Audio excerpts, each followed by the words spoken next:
Hello, I'm Oliver Colling, and this is my 70s TV childhood.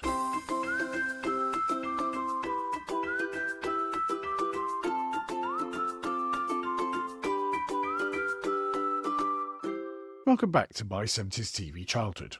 We are a podcast dedicated to remembering what it was like to be a child growing up in the 1970s in Britain, and the special part that television played in our and our families' lives back then. It was a time of change for the United Kingdom, as our post-imperial decline started to catch up with the country, with an economy which was tanking, widespread industrial unrest, and a series of governments who couldn't seem to make any difference to anything. What a good job it's not like that today. Our parents had it a bit tough, but we didn't really care because we were children. And being a child is generally a lot of fun. At least it seemed to be for me and my friends.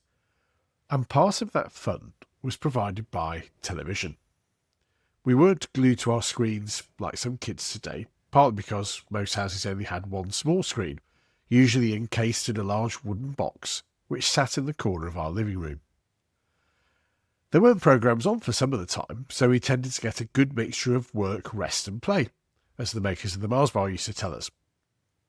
And there was a sense of immediacy and scarcity around what you saw on TV. There was no catch-up, no streaming services, or anything like that. If you wanted to watch something on television, you had to be there at the right time, in front of the TV, otherwise you missed it. Thanks, as always, to those of you who've been in touch with us recently, and apologies if I haven't replied to your message yet. I've had a busy summer, and that's not meant as an excuse. Well, I suppose it is really.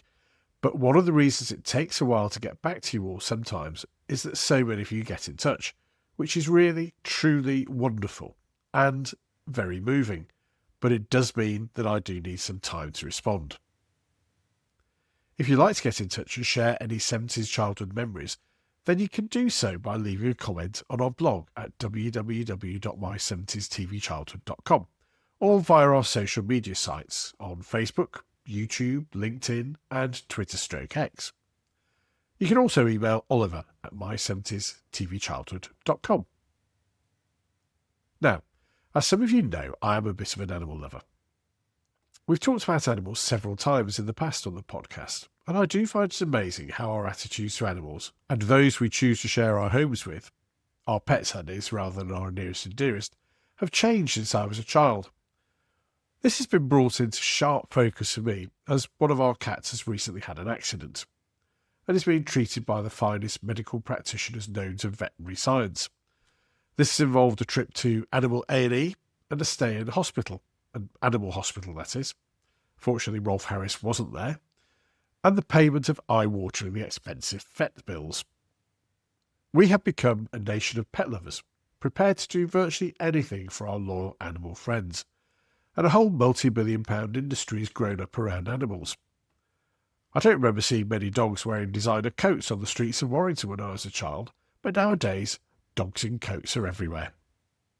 I think some of it's to do with affluence, which has got to be a good thing, and there have been undoubted advances in animal treatment, which means that our dogs, cats, ferrets, guinea pigs, and whatever other pets we choose, tend to live for much longer than they used to. In our episode featuring Animal Magic, way back in March 2021, I look back at my early memories of pets and other animals. Our pets are our friends, provide companionship, give us someone to talk to, and usually they repay our love with affection of their own. Apart from a brief period in my late teens and early 20s, I've always had animals in my life.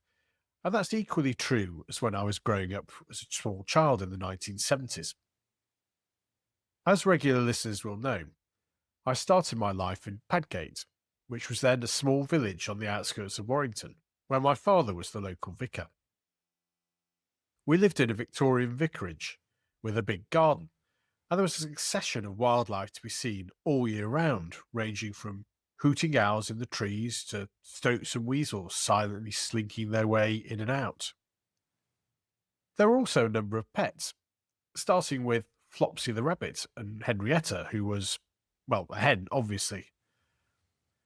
Now, I don't remember where Flopsy came from, but she was a very pretty black and white rabbit who lived outside in a hutch in the old stable block, as rabbits tended to do in the 1970s, and we used to go into the stable and let her out to run around. My mother felt sorry for Flopsy, as she was a bit of a soft touch with animals, and she thought it was cruel for her to be kept in a hutch, so she let her run free for long periods during the day. Now, this was very far-sighted in terms of animal treatment. I mean, now rabbits tend to have long runs and lots of space to exercise, but then it was the hutch or nothing. So well done to my mother on the one hand.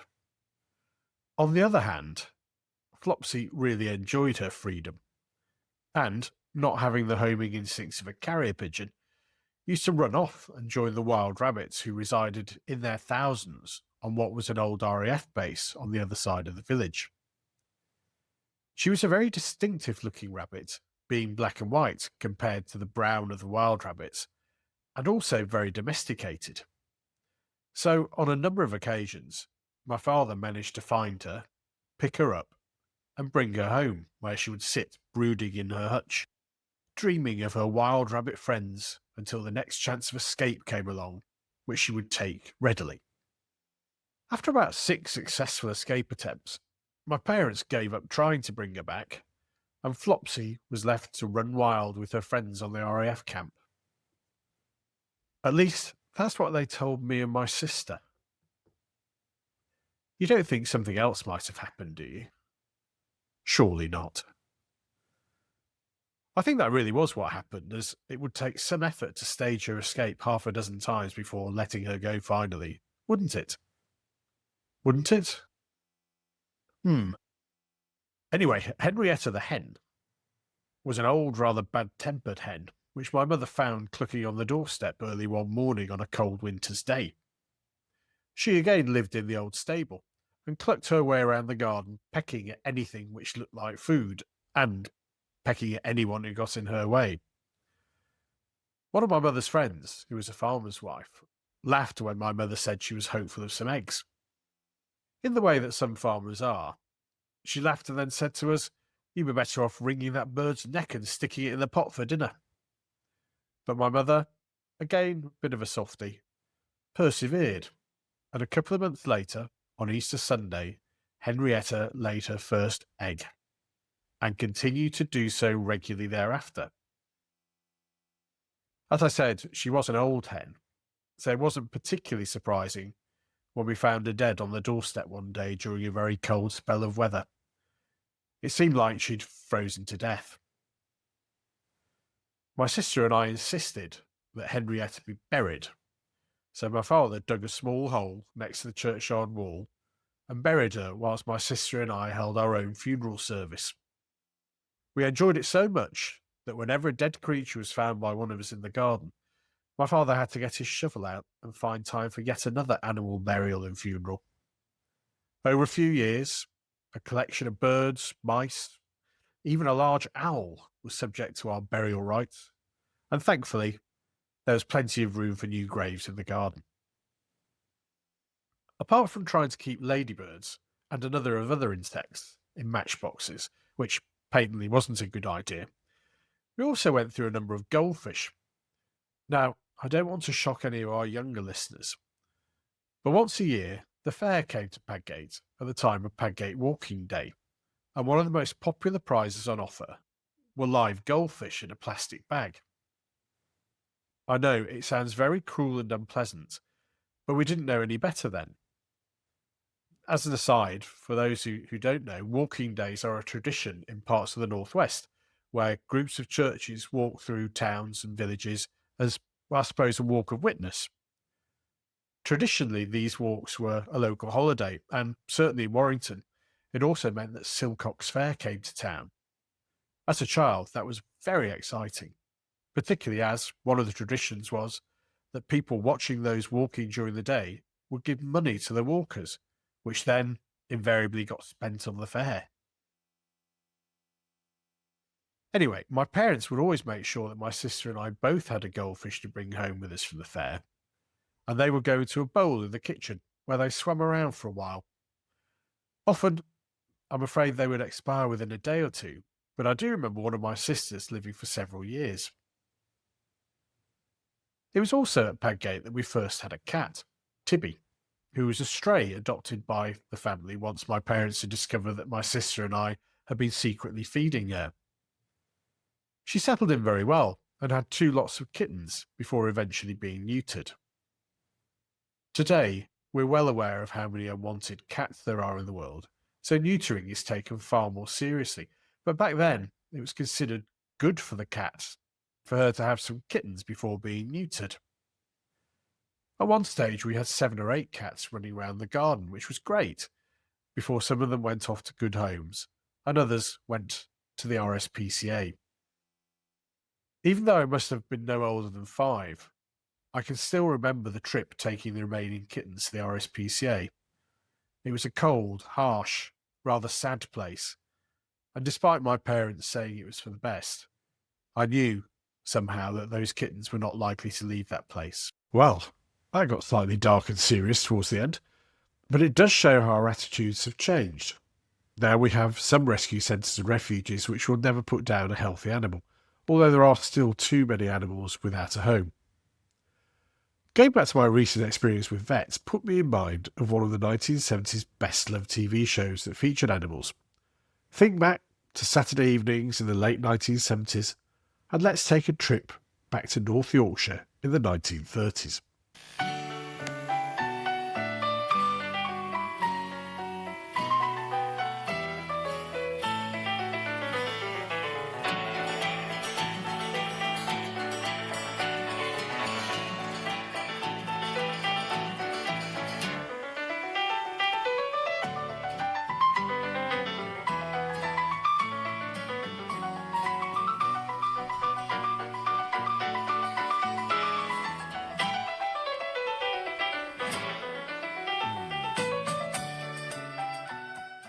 All Creatures Great and Small was first broadcast in January 1978 as part of the new Sunday lineup on BBC One. It moved to Saturday nights, where it remained once its popularity was confirmed during the first series. The TV show was based on the best-selling books by James Herriot, whose real name was Alf White, who'd been a vet in Thirsk, North Yorkshire, not that far away from where I live now. He started writing stories about his life as a country vet in the 1930s and 40s, which were amusing, always comforting, and often extremely muddy. The first book, If Only They Could Talk, came out in 1970. It was a collection of short stories in effect, and it was an instant hit. The book eventually sold millions. Herriot himself was a prolific writer, and soon there was a whole series of books charting the life and experiences of a young vet based in the fictional town of Darrowby. The success of the books was followed by a 1975 film adaptation, All Creatures Great and Small, which starred Simon Ward as James Herriot and Anthony Hopkins, of all people, as Siegfried Farnham, the eccentric but kind senior partner in the vet practice. Another film, It Shouldn't Happen to a Vet, followed in 1976, with John Alderton this time taking on the Herriot role, and Colin Blakely as Siegfried. If you're ever given a James Herriot paperback as a present during the 1970s, you won't be alone.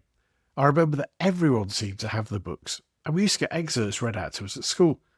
Within a short time, James Herriot's books became a British institution.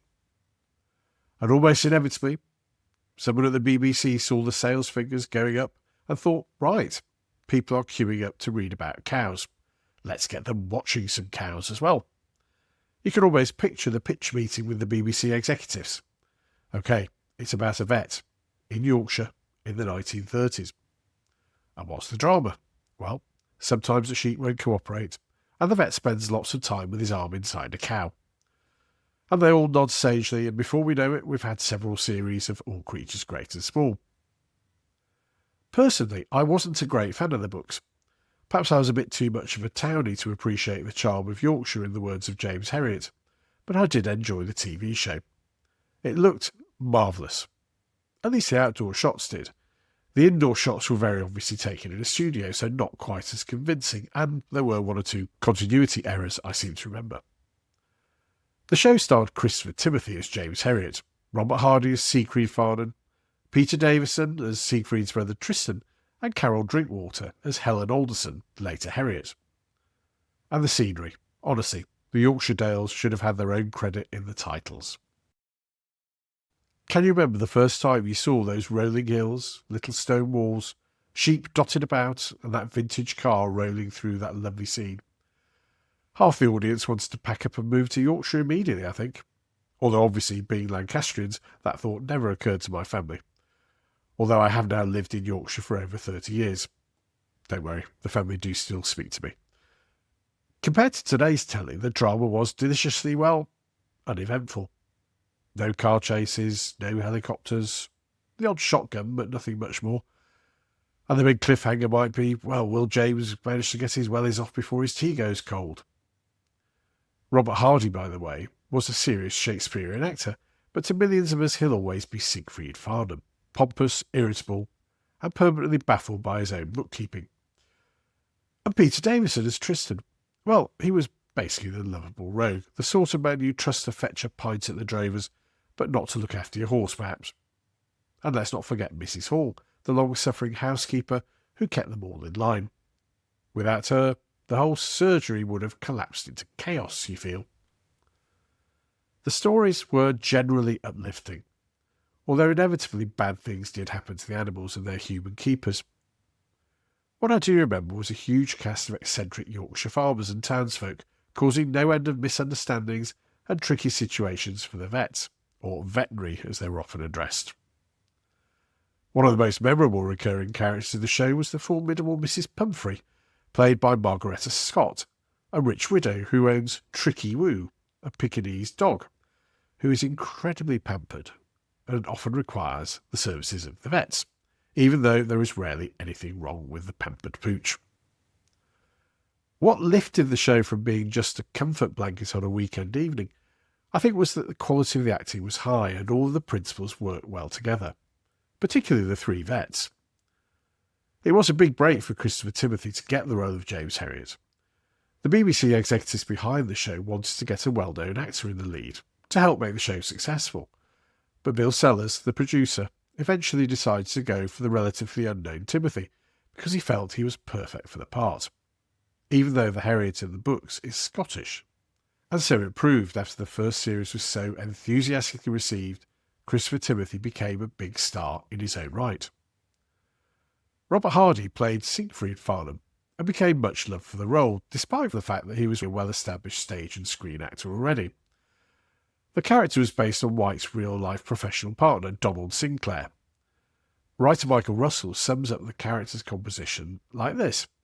He is capricious, cantankerous, whimsical, arbitrary, unreasonable, unpredictable, ill-tempered, extravagant, effusive, contradictory, etc., yet, in the midst of all that, the most loyal and caring of friends. According to White's son, James, the Siegfried character of the novels and TV series was considerably toned down, and that Sinclair was even more eccentric than the Herriot books portrayed. The New York Times also confirmed Sinclair's eccentric real-life behaviour. He once fired a shotgun during a dinner party at his house, informing his guests that it was time to leave. Let's try that one sometime and see how that goes down. Peter Davison was another catapulted to stardom by the show.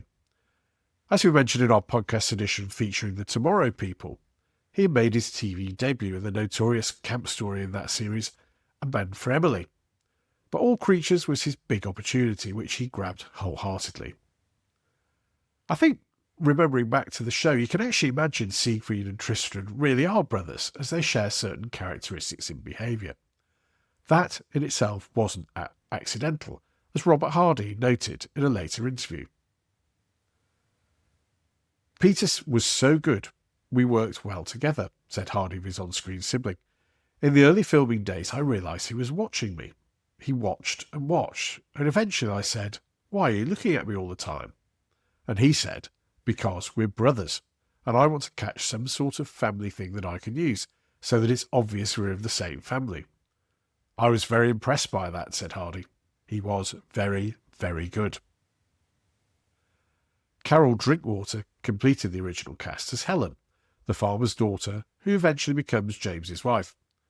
They made a great couple, and their courtship and marriage provided lots of the storylines in the first series.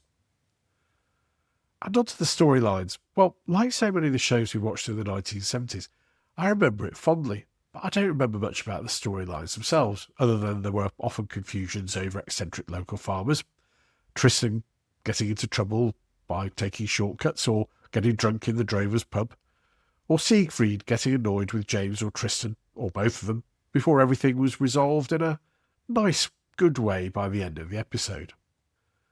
There were also a lot of animals, and the actors apparently had to do all of their own veterinary work, so all of the shots with Christopher Timothy inserting his arms into cows were genuine. Robert Hardy went even further and apparently spent time studying what real vets did to add authenticity to his performance. No CGI or special effects to rely on back then. The show ran initially for 3 series between 1978 and 1980, and, as I mentioned earlier, was hugely popular. It's another of the shows that I used to sit and watch on a Saturday night with my family, so it does bring back happy memories of that shared experience. It didn't matter we were sitting in a northwest industrial town. For an hour or so we were transported to the beautiful Yorkshire countryside, where amusing but not too serious storylines washed over us like a warm bath. It showed there was a place for cosy storytelling, for simple tales of kindness and small communities pulling together. And of course, regular scenes of a man disappearing up to his elbow in a cow. The show returned for Christmas specials in 1983 and again in 1985, and then for a further 4 series between 1988 and 1990, with a change in the cast as Linda Bellingham replaced Carol Drinkwater as Helen. I don't remember seeing any of those later episodes, and it does seem a little unnecessary to bring the show back. But the BBC had their reasons, and I guess it did get reasonable ratings, but not on a part of the original first series. More recently, Channel 5 has made a new version of the show, and I have to say I did think, well, what's the point, before I actually watched it. But I do have to admit the new version is great, and feels like a very authentic retelling of the stories. James Herriot is even Scottish now. But to compare the 2 versions, I don't think is really helpful. The original 1978 adaptation was a major television event and became a must-watch for millions across the UK. And, as I mentioned earlier, I can't underestimate how popular the books were during the 1970s and into the early 1980s. For me, it stands the test of time as a classic, even if I can't remember in detail many of the storylines. And just to hear that theme tune takes me right back to Saturday nights, watching the show with my family. And that is a priceless memory. Do you remember all creatures, great and small, fondly? Who was your favourite character? Tricki Woo, perhaps? Do let us know by leaving a comment on our blog at www.my70stvchildhood.com or by one of the methods I mentioned earlier, which also appear in our show notes. If you like listening, then do tell your friends. We'd also love it if you could like, rate and review us wherever you get your podcasts. Do join us again next week, when we have the next in our series of 70s TV trivia-related quizzes, and again in a fortnight for our next podcast. Until then, take care, avoid eye-watering vet spills if you can, and join us again soon for more from My 70s TV Childhood.